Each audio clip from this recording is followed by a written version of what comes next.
the language of success. The morning sun filtered through the tall windows of Meridian Plaza, casting long shadows across the polished marble floor. Sarah Martinez wiped down the gleaming counter of the cafe nestled in the building's lobby, her movements precise and practiced.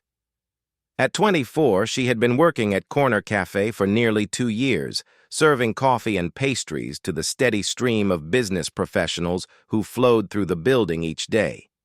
Sarah had dreams that stretched far beyond the cafe walls. Each evening after her shift ended and her feet ached from standing all day, she would return to her small studio apartment and open her laptop. Law school applications waited on her desktop, half-completed and expensive.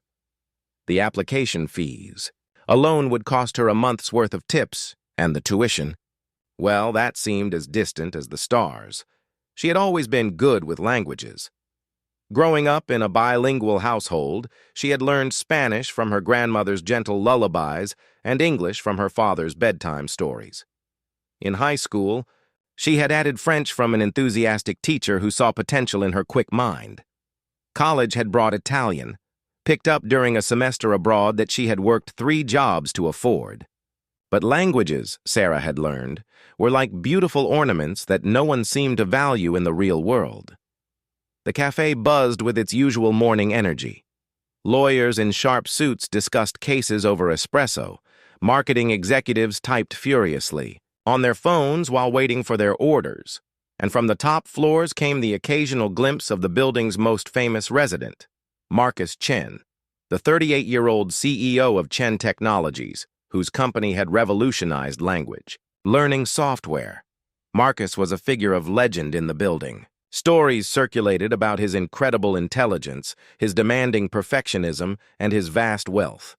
Some said he was kind beneath his serious exterior. Others whispered that he was impossible to please. Sarah had served him coffee, perhaps, a dozen times over the years, and he had always been polite but distant, his mind clearly occupied with matters far more important than small talk with the cafe staff. This particular Wednesday morning started like any other.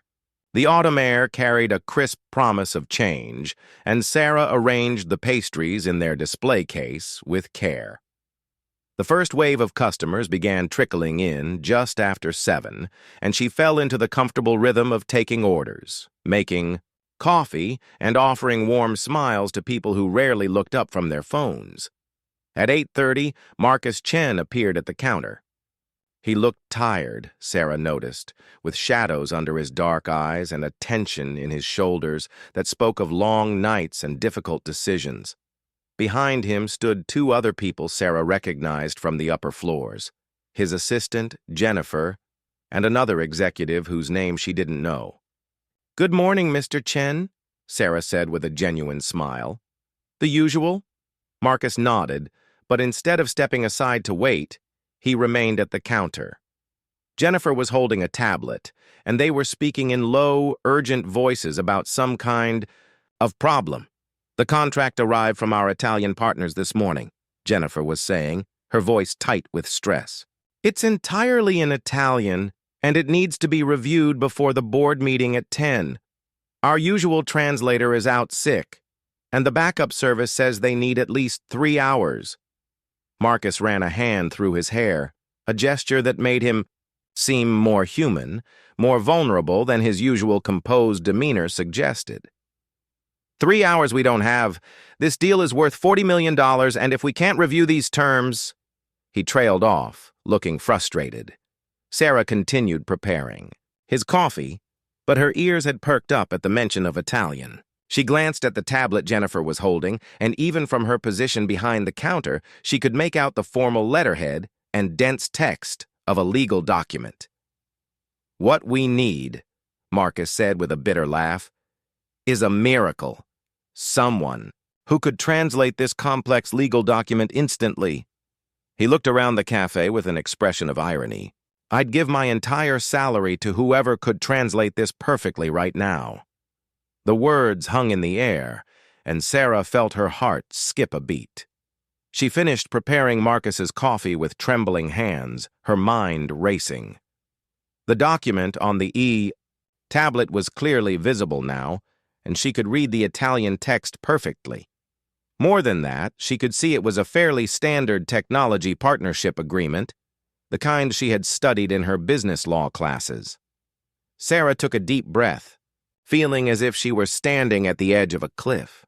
"Mr. Chen," she said quietly, her voice barely audible above the cafe's morning chatter.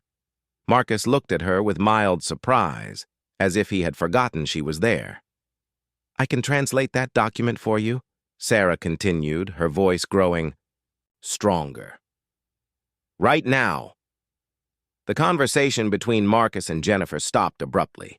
Marcus looked at Sarah with a mixture of skepticism and desperate hope. "You speak Italian?" "Fluently," Sarah replied. "I can translate legal documents. I was a business major before I started working here." Marcus studied her face for a long moment, as if trying to assess whether this young woman in a cafe apron could possibly be the solution to his $40 million problem. "This isn't just conversational Italian," he said carefully.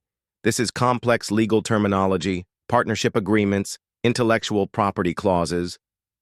Sarah nodded. "I understand. May I see it?" Jennifer looked at Marcus uncertainly. This was clearly not standard protocol, but Marcus, perhaps sensing something in Sarah's quiet confidence, made a decision. He gestured for Jennifer to show Sarah the tablet. Sarah took the device with steady hands, her eyes scanning the document quickly. The Italian flowed easily in her mind, transforming into clear English as naturally as breathing. "This is a partnership agreement between Chen Technologies and Rossini Digital Solutions," she began, her voice clear and professional.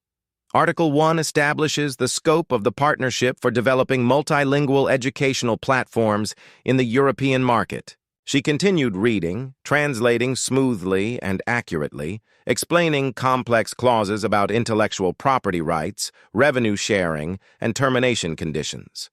Her voice never wavered. Her translations were precise, and she even caught a subtle clause that could have been problematic for Chen Technologies' interests. Marcus and Jennifer listened in growing amazement. Other customers began to take notice, drawn by the unusual sight of their morning waitress conducting what sounded like a high-level business translation. When Sarah finished, the cafe had grown quiet around them. Marcus stared at her with an expression she had never seen before. Not just surprise, but genuine respect and admiration.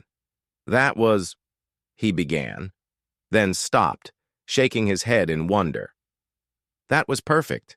Jennifer, did you get all of that?" Jennifer nodded, having quickly taken notes on her phone. "Every word. And she's right about that clause in Section 7. Our legal team would have caught that, but it could have delayed negotiations." Marcus continued to look at Sarah as if seeing her for the first time. "You've been working here for 2 years, he said slowly. 2 years serving coffee when you can do this." Sarah felt heat rise in her cheeks. "I'm saving money for law school," she said simply. "Or I was trying to." Marcus was quiet for a moment, and Sarah could almost see the thoughts moving behind his eyes. When he spoke again, his voice was different, warmer, more personal than she had ever heard it.